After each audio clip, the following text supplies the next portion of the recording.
Louise says, hey, Raf, like yourself, I have a large respect for evidence-based research. However, I believe there are some things that cannot be explained and adequately determined through the scope and limitations of scientific research, especially when the subject matter is as complex as the human body and mind. I would love to hear your perspective on the limitations of scientific research. Many thanks, Louise. Hey, Louise, awesome question. Yeah, I agree 100%.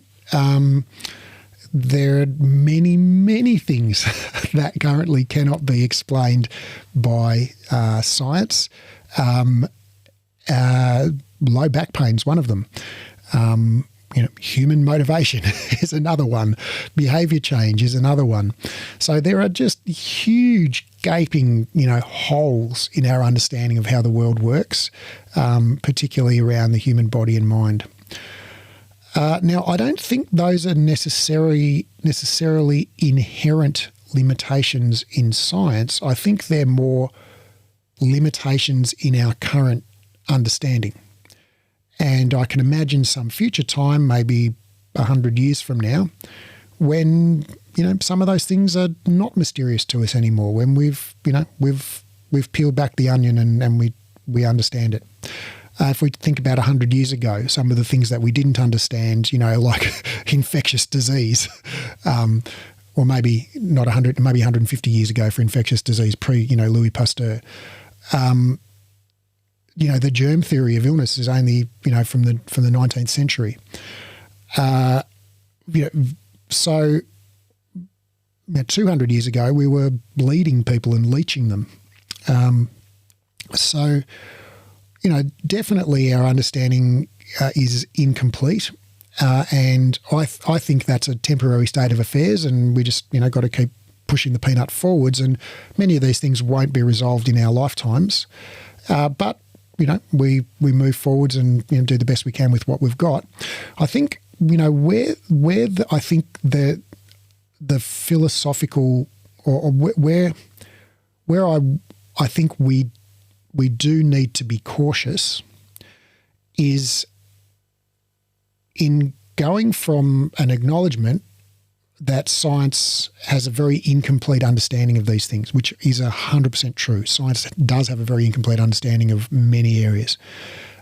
But leaping from that to then saying, well, therefore, anecdote, intuition and personal experience are a good guide.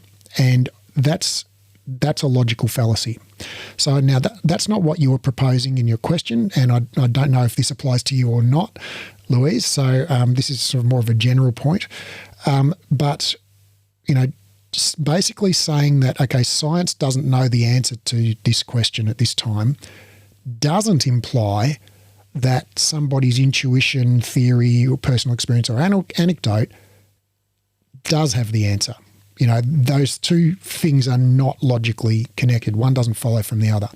So I think, in those situations where we say, for instance, low back pain or, how do you help someone change their behaviour, like give up smoking or start exercising or start eating better or whatever,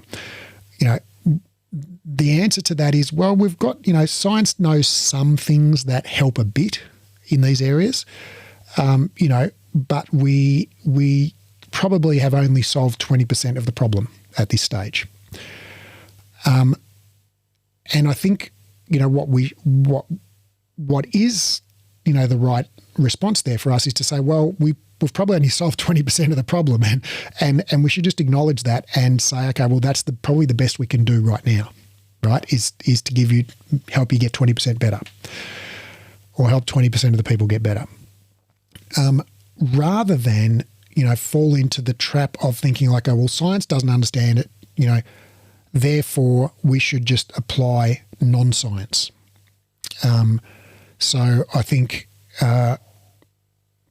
science knows in regard to, for instance, low back pain, science knows some things that help and it knows some things that don't help, but those are just things around the edges. The vast majority of things we actually don't know how to solve for. So I would say, our best way to proceed forth is to just work within what science has illuminated, do the things that we know work, avoid the things that we know that don't work, and then just fill in the gaps. So, but be, I guess, remain humble enough to realise that basically we're just making it up, and that, just because we believe something to be the case doesn't mean it is the case unless it's been shown repeatedly by well-conducted studies. So anyway, I hope that helps. I'm not sure if it does, but that's my best answer.